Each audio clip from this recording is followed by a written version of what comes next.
예수님의 사역에 있어서 가장 큰 전환점이 있다면 그것은 12제자를 택하시고 그들을 훈련시키시고 그들을 세상에 보내신 일일 것입니다.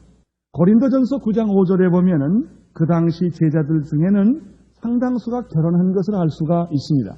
아내들이 있었다는 말을 쓰고 있습니다. 그들의 나이는 20대 후반에서 30대 초반을 도는 그 또래 사람들입니다. 그렇기 때문에 연령적으로나 사회적으로나 지식적으로나 미성숙했음이 분명합니다.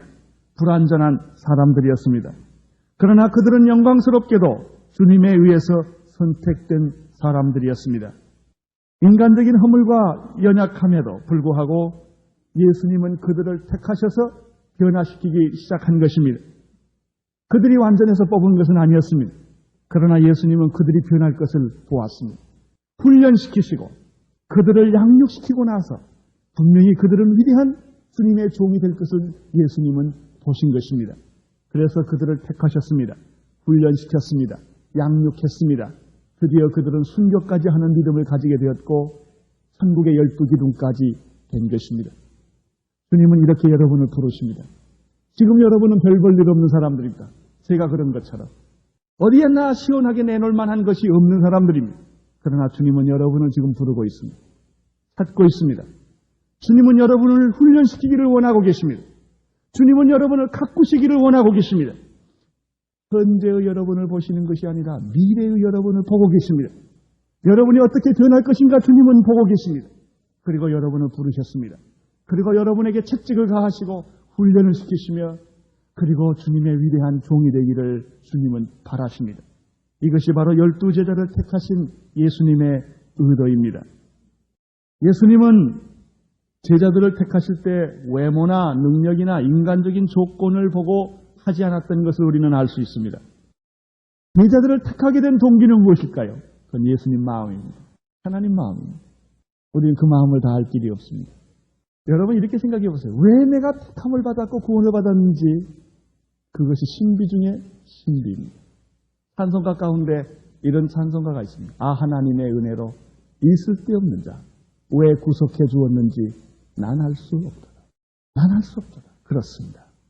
내가 왜 예수를 믿게 되었는지 내가 왜 구원을 받게 되었는지 내가 왜 천국 백성이 되었는지 신비입니다. 그래서 우리는 믿는 것입니다. 끝까지 주님이 우리를 지켜주실 것을 믿습니다. 내가 잘나서가 아닙니다. 내가 똑똑해서가 아닙니다. 그건 그분의 사랑이었습니다. 그분의 선택이었습니다. 우리는 선택받은 사람들입니다. 예수님은 제자들의 겉모습보다는 속 중심을 중요하게 생각을 했습니다. 지난주에 우리는 배웠습니다. 제자란 누구인가? 선택받은 사람입니다. 조건 없이 형편없음에도 불구하고 선택받은 사람입니다. 제자란 어떤 사람인가? 기도의 열매였다. 예수님은 우리를 그냥 택하시지 않았습니다. 기도하시고 우리를 택해 주셨습니다. 철야기도 하시고 나서 제자들을 택해 주셨습니다. 제자는 어떤 사람인가? 태어나는 사람이 아니라 만들어지는 사람이다. 제자란 태어나는 것이 아닙니다. 만들어지는 것입니다. 제자란 완전한 사람이 아닙니다.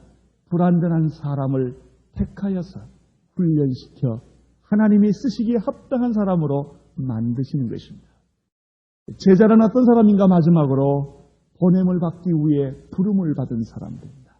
파송이 없이 제자가 없습니다. 제자는 반드시 보냄을 받아야 합니다. 우리가 왜 여기에 왔습니까?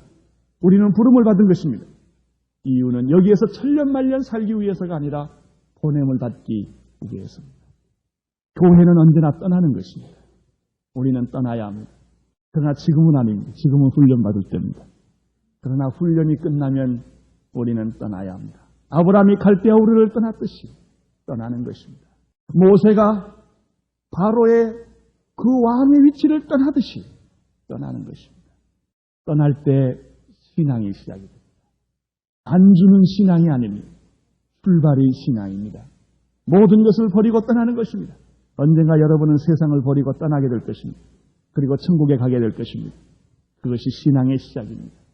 제자들은 보냄을 받기 위해서 부름을 받은 사람들이었습니다. 오늘 성경에 보면은 12제자라고 말했고 1절에서는 2절에서는 12사도라는 말을 쓰고 있습니다. 이 사도라는 말은 고전 헬라어에서는 군사적인 의미를 가지고 있는 말입니다. 함대나 군사를 파견할 때 쓰는 말이었습니다. 그렇습니다. 우리는 하나님께서 파송한 군대입니다. 그렇습니다. 우리는 하나님께서 파송한 대사입니다. 세상에 파송된 하나님의 대사입니다. 얼마나 영광스럽습니까? 얼마나 자랑스럽습니까? 우리는 이러한 마음과 태도를 가지고 이 세상에서 살아가는 것입니다. 어떤 위기와 어떤 고난이 있어도 그것은 중요하지 않습니다. 어떤 슬픔이 우리 안에 있어도 그것은 중요하지 않습니다. 우리는 하나님으로부터 보냄을 받은 군대요, 대사요, 우리는 하나님으로부터 받은 특공대인 것입니다. 그것이 우리의 위치인 것입니다. 그것이 제자입니다. 이제 그 예수님의 제자에 대해서 예수님께서 의도하신 그런 의미를 좀 더 깊이 생각해 보겠습니다. 첫째는 예수님께서 제자를 부르실 때 부르시는 것으로 모든 것이 끝난 것이 아닙니다. 부르시고 난 다음에 훈련을 시켰다는 데 의미가 있습니다. 여러분 여기 가운데 여자분들이 아기 낳아보신 경험 있는 분들이 많을 것입니다. 아기 낳는 게 중요하지 않습니다. 물론 그것도 중요하죠. 그러나 키우는 것이 더 중요합니다. 세상에서 가장 큰 고통을 여자가 해산하는 고통이라고 합니다. 그러나 해산하는 고통보다 더 큰 고통은 자녀를 키우는 고통입니다. 예수님은 제자를 택한 것으로 끝난 것이 아니라 그와 함께 이제 훈련하기 시작합니다. 예수님은 여기에도 관심을 갖고 계셨습니다. 예수님은 사람을 훈련시켰습니다. 훈련의 제1 원리는 무엇입니까? 예수님은 어떻게 사람을 훈련시켰습니까? 마가복음 3장 14절에서 15절에 보면은 그 훈련의 원리가 나타납니다. 마태복음에도 기록되어 있고 마가복음에도 기록되어 있습니다만은 마태복음에서는 예수님께서 12제자를 택하시고 그리고 바로 권능을 주셨다고 되어 있지만은 마가복음에는 좀 더 자세히 설명되어 있습니다. 14절 마가복음 3장 14절 15절에 보면은 이런 말씀이 기록되어 있습니다. 예수께서 12를 세우셨으니 이는 자기와 함께 있게 하시고 또 보내사 전도도 하며 귀신을 내어 쫓는 권세도 있게 하심이라. 여기서 보면은 예수님께서는 12제자를 선택하시고 그들을 바로 훈련시켰는데 자기와 함께 있었다는 훈련입니다.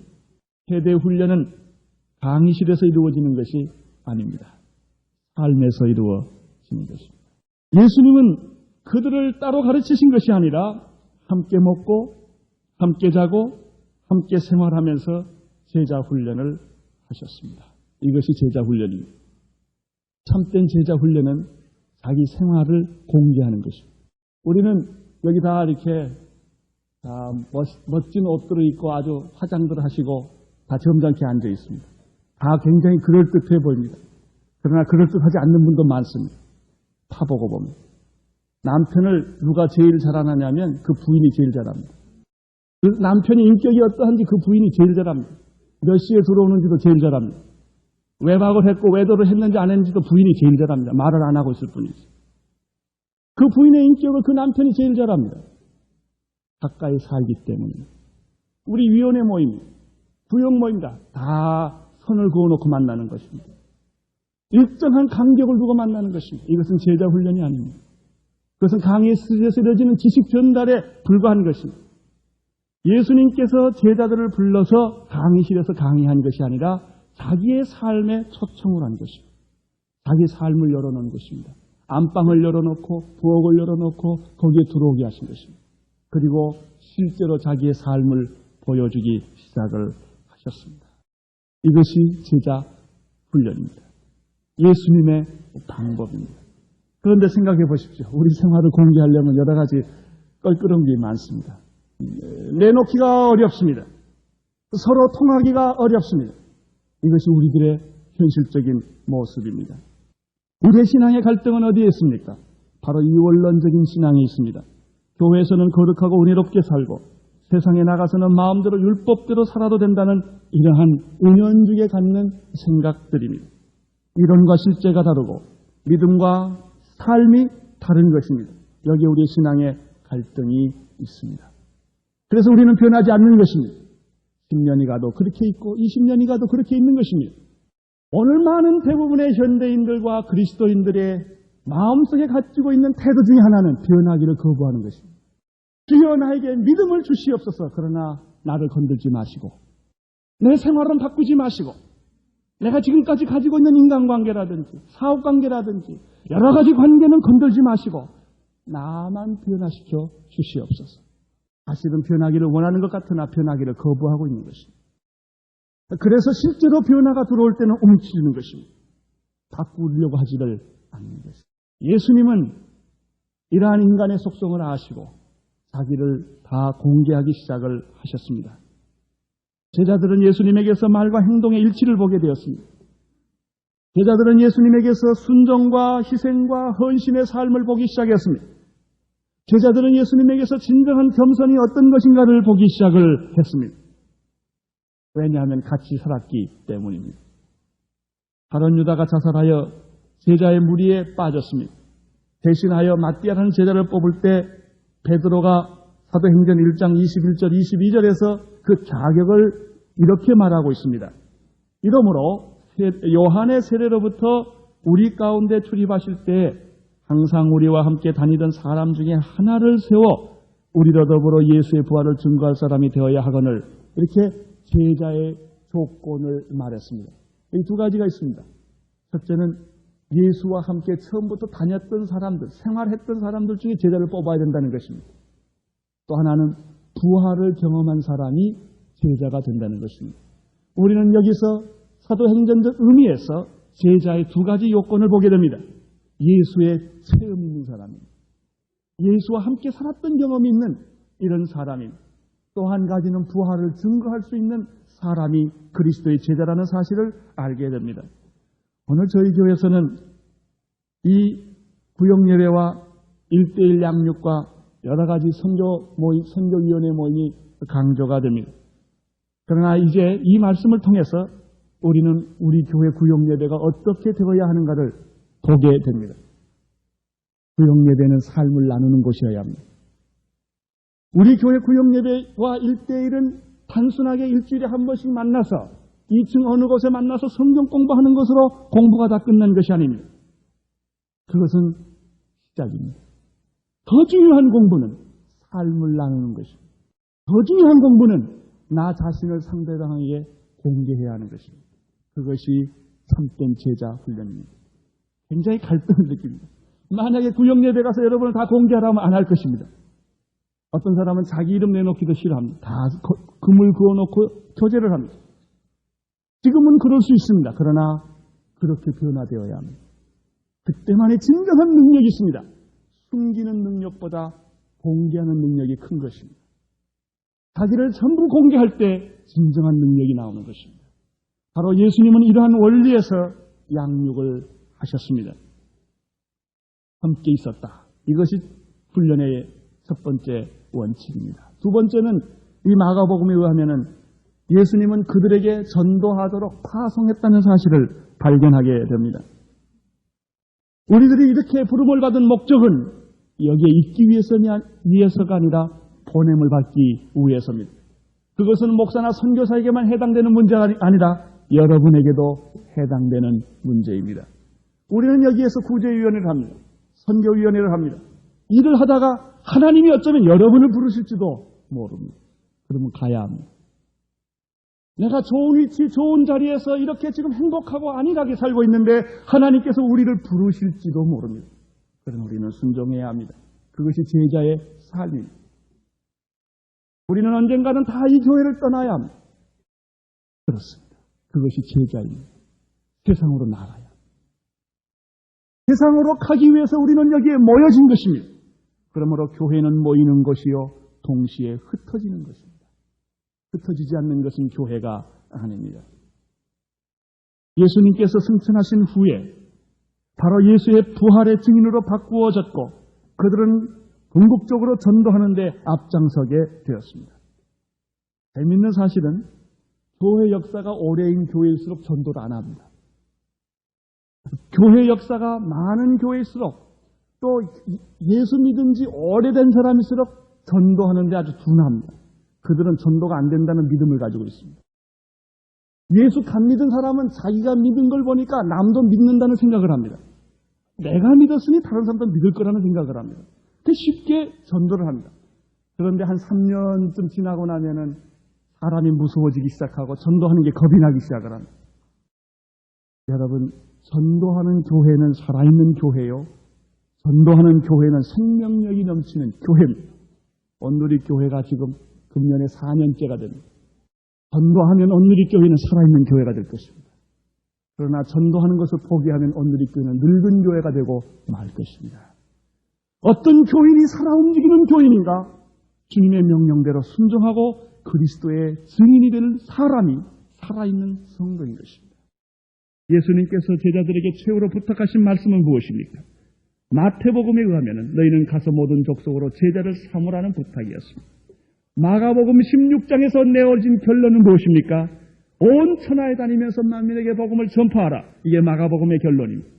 누가복음의 결론은 무엇입니까? 24장 48절에서 너희는 이 모든 일의 증인이라고 말했습니다. 요한복음의 결론은 무엇입니까? 요한복음 21장에서 내 양을 먹이라. 내 양을 치라. 사도행전에 들어가자마자 우리에게 주신 말씀은 무엇입니까? 성령이 너희에게 임하면 권능을 받고 내 증인이 될 것이다. 그리고 사도행전은 매 장마다 무슨 말이 있습니까? 전도의 얘기가 있습니다. 그것이 기독교의 전부인 것입니다. 다른 것이 아닙니다. 그렇습니다. 제자와 교회의 최대의 사명은 바로 예수 그리스도를 증거하는 데 있습니다. 교회의 본질은 증거하는 데 있습니다. 교회는 구제사업하는 것이 아닙니다. 교회는 교육사업하는 것이 아닙니다. 교회는 의료사업하기 위해 존재하는 것이 아닙니다. 교회는 접십자가 아닙니다. 교회는 YMCA가 아니고 YWCA가 아닙니다. 교회는 교회입니다. 교회는 그리스도를 증거하는 공동체인 것입니다. 부활을 증거하는 공동체인 것입니다. 여기에 힘이 있습니다. 이것을 할 때 여러 가지 모든 일들이 뒤따라오기 시작을 하는 것입니다. 세 번째, 예수님께서 제자들을 택하시고 무엇을 하셨습니까? 능력을 주셨습니다. 1절을 다시 보시기를 바랍니다. 같이 읽겠습니다. 시작. 예수께서 그 12제자를 부르사 더러운 귀신을 쫓아내며 모든 병과 약한 것을 고치는 권능을 주십니다. 아멘. 제자의 요건은 무엇입니까? 예수님께서 제자를 택하시고 그들에게 자격을 하나 주셨습니다. 그것은 지식이 아닙니다. 그것은 재력이 아닙니다. 그것은 세상의 권력이 아니었습니다. 그것은 영적인 능력이었습니다. 에베소서 6장 12절에 보면은 우리의 씨름은 혈과 육에 대한 것이 아니요 정사와 권세와 이 어두움의 세상 주관자들과 하늘에 있는 악의 영들에 대함이라고 말했습니다. 그렇습니다. 분명히 그리스도인들은, 분명히 제자라고 부름을 받은 사람들은 영적 전쟁터에서 싸우는 군사와 같은 사람들입니다. 여러분, 노력 안 해도 예수 믿어지고 기도 안 해도 잘 믿어지는 사람은 뭔가 잘못된 사람입니다. 끊임없는 참된 크리스천은 핍박을 받게 돼 있습니다. 끊임없는 도전을 받는 것입니다. 끊임없는 몸부림과 눈물과 고통과 아픔이 있는 것입니다. 그리스도인이라는 증거입니다. 만약에 여러분에게 고통이 없다면 여러분이 그리스도인이 아닙니다. 아픔이 없다면 여러분 그리스도인이 아닙니다. 여러분이 정말 예수의 마음을 가지고 있었다면 정말 말할 수 없는 고통과 아픔과 연민을 여러분은 갖게 될 것입니다. 그것은 자기 죄 때문이 아닙니다. 자기 실수 때문이 아닙니다. 그리스도 때문입니다. 세상이 너희를 핍박할 것이라고 말했습니다. 그것이 바로 그리스도인 된 증거라고 말했습니다. 그렇습니다. 우리는 영적 전쟁터에서 싸우는 군인과 같은 것입니다. 군인의 제1 그 태도는 무엇입니까? 경계입니다. 항상 경계하는 것입니다. 이것이 군인인 것입니다. 그래서 성경에는 이렇게 말했습니다. 진리의 허리띠와 의의 흉배와 평안의 복음의 신을 신고 믿음의 방패와 구원의 투구와 성령의 검을 가지고 하나님의 전신 갑주를 입고 이 영적 싸움에서 임하라 그랬습니다. 성경을 보십시오. 경계라는 말을 얼마나 많이 쓰고 있습니다. 얼마나 깨어있어라. 자지 말라. 일어나라. 지금은 잘 때가 아니다. 깨어 있을 때라고 얼마나 성경이 말하고 있습니다. 지금은 종말의 때다. 게으르지 말라. 열심히 품고 주로 섬겨라. 낮에와 같이 단정히 행하라. 여러분 특별히 이 서신서들을 보십시오. 수없이 이런 얘기들이 반복되고 있는 것을 발견하게 될 것입니다. 제가 제일 좋아하는 성경구절 가운데 마가복음 16장 17절이 있습니다. 믿는 자들에게는 이런 표적이 따르리니 곧 저희가 내 이름으로 귀신을 쫓아내며 새 방언을 말하며 뱀을 집으며 무슨 독을 마실지라도 해를 받지 아니하며 병든 자에게 손을 얹은즉 나음을 얻으리라. 아멘. 여러분 여기 성경을 보면 믿는 자들에게는 특별히 귀신을 제압하는 영적 능력을 주셨다고 말하고 있습니다. 믿는 자들에게는 이런 표적이 따르리니 누구든지 내 이름으로 귀신을 쫓아낼 수 있다고 말했습니다. 성도 여러분, 오늘 성경을 보십시오.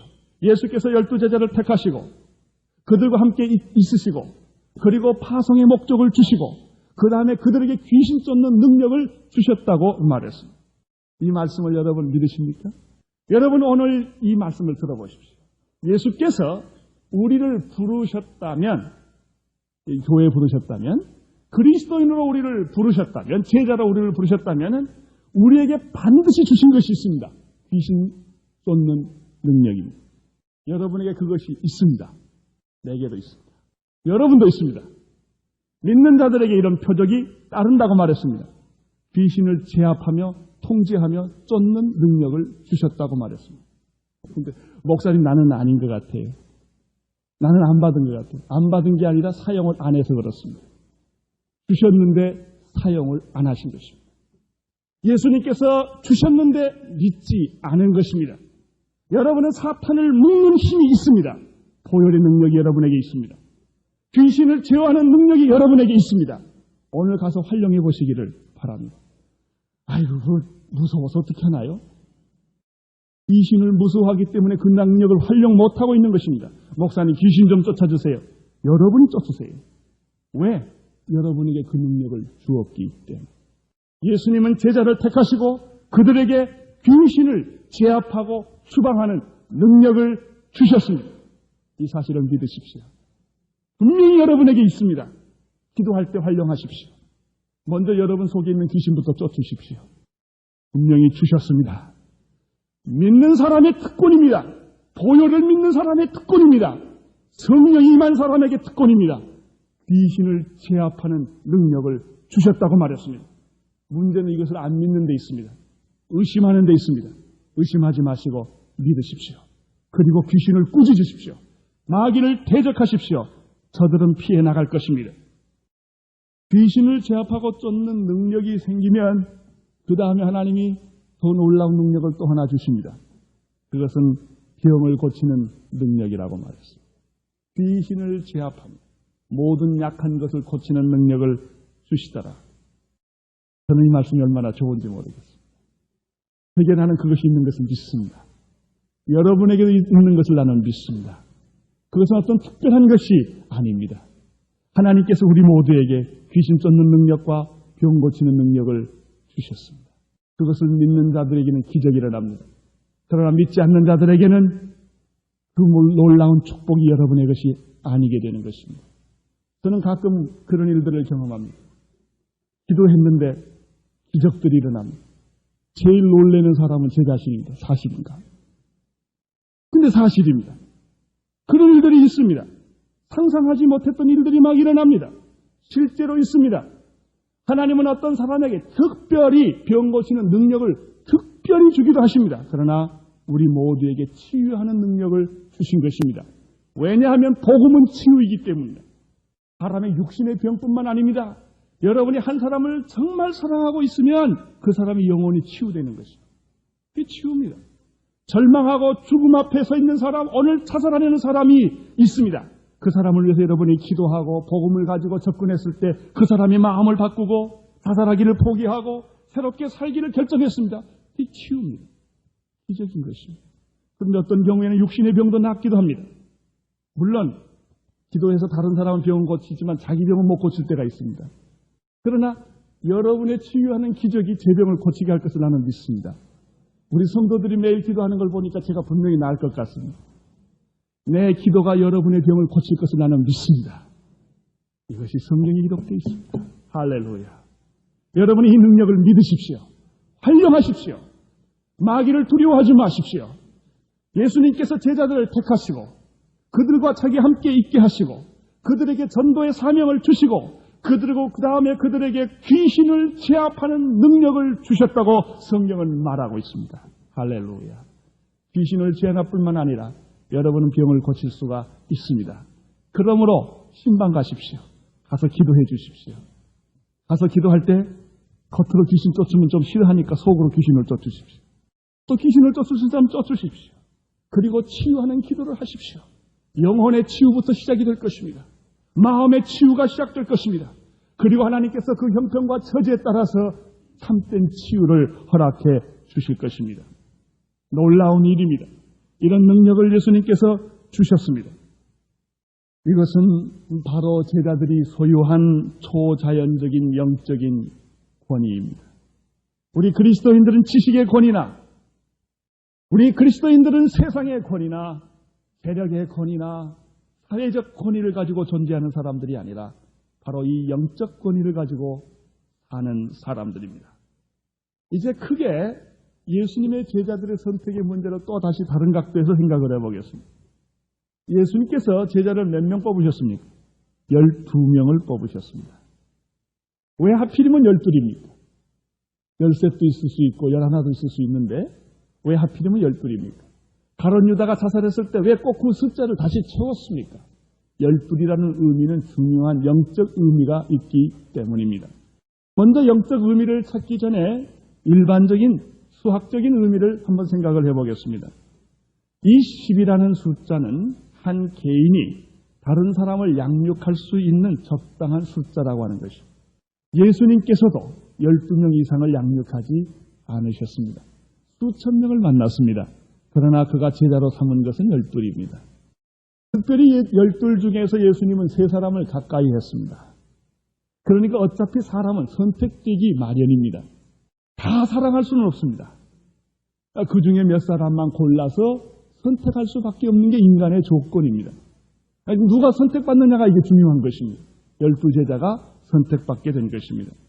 그런데 이 12명을 분석해보면 3 그룹으로 나누어져 있는 것을 발견하게 됩니다. 마태, 마가, 누가복음에 12명의 명단이 나옵니다. 조금씩 순서가 다릅니다. 순서가 다르지만 통일된 것이 있습니다. 그것은 4사람의 한 번씩 이름은 다 똑같다는 것입니다. 순서가 조금씩 다릅니다. 그러나 베드로가 똑같습니다. 빌립이 똑같습니다. 알페오의 아들 야고보가 위치가 항상 똑같습니다. 그래서 우리는 예수님의 12제자가 3 그룹으로 형성된 것을 알 수가 있습니다. 즉 베드로를 대장으로 한 안드레, 야고보, 요한 그룹입니다. 빌립을 리더로 한 대장으로 한 바돌로메, 도마, 마태 그룹입니다.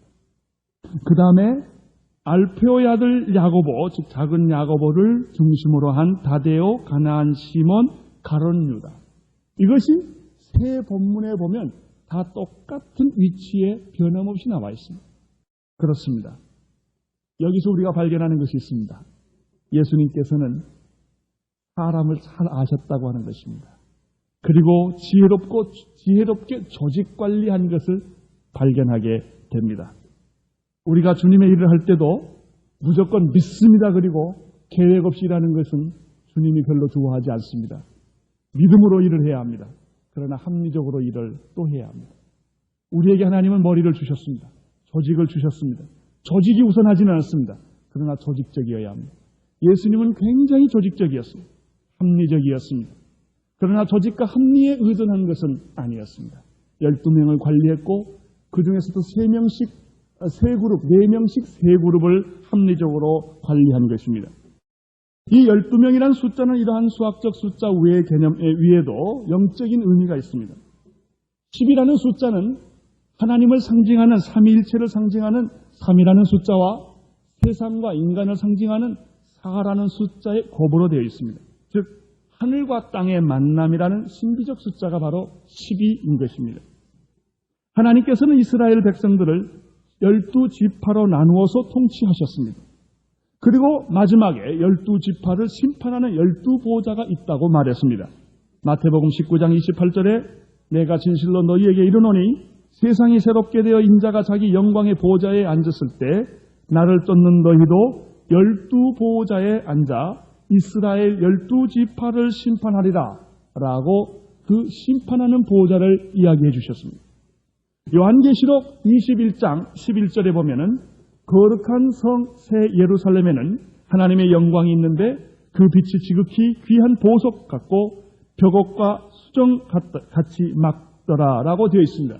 이것이 새 예루살렘에 대한 그림입니다. 12절에 그 성 새 예루살렘에게는 이런 모습이 있다는 것입니다. 크고 높은 성곽이 있고 예루살렘 성전에는 12문이 있습니다. 12문에게는 12천사가 있습니다. 그 문들 위에는 이름이 있는데 이스라엘의 12지파가 있습니다. 그러므로 예수께서 12제자를 선택하신 것은 구약의 12지파와 상응된 12명의 숫자를 의미하는 것입니다. 계시록 22장 2절에는 길 가운데 흐르는 강이 있는데 그 강 좌우에는 생명나무가 있다고 말했습니다. 이 생명나무에는 12가지 실과가 맺힌다고 성경이 기록하고 있습니다. 20이라는 숫자는 그러므로 단순한 수학적인 12이라는 숫자를 넘어서 천국의 비밀을 보여주는 숫자인 것을 여기서 알게 됩니다. 12명을 뽑았고 4명씩 한 그룹 3인조가 되어 있습니다. 그래서 또 더 재밌는 사실이 성경에 있습니다. 마가복음 6장 7절에 보면은 다음과 같이 기록되어 있습니다. 12제자를 부르사 둘씩 짝을 지어 보냈더라 이렇게 되어 있습니다. 자, 그러면 12명을 택했고 12명이 세 그룹으로 형성되는 걸 봅니다. 4명씩입니다. 그 4명이 둘씩 또 짝을 지어졌습니다. 둘씩은 우리 온누리교회 식으로 말하면 뭡니까? 1대1입니다. 그 다음에 4명씩 한 그룹, 그 다음에 12명의 한 제자. 이것이 바로 예수님께서 조직하신 제자의 원형인 것입니다. 여기서 우리가 발견하는 것은 예수님은 개인적인 행동보다는 공동체적인 행동과 삶을 강조한 것을 볼 수 있습니다. 오늘날 교회는 두 가지를 배격해야 합니다. 극단적인 개인주의입니다.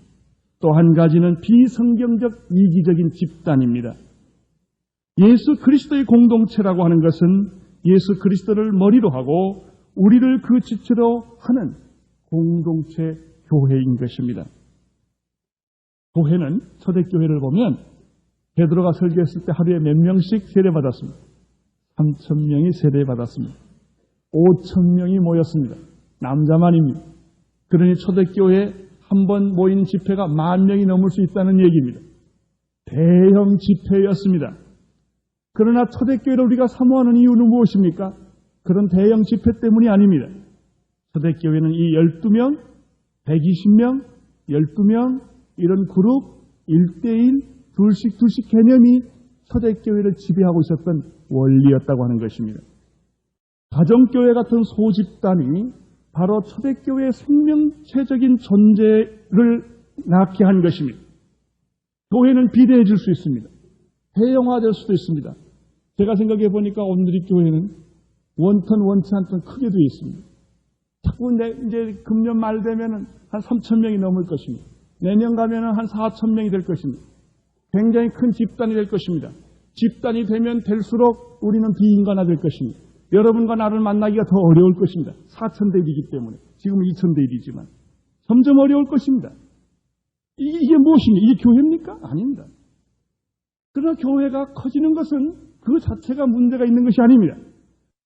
초대교회처럼 이런 구역이나 일대일이나 인간관계를 가질 수 있는 신앙의 제자화를 시킬 수 있는 그런 공개할 수 있는 그런 요소가 있느냐 하는 것입니다.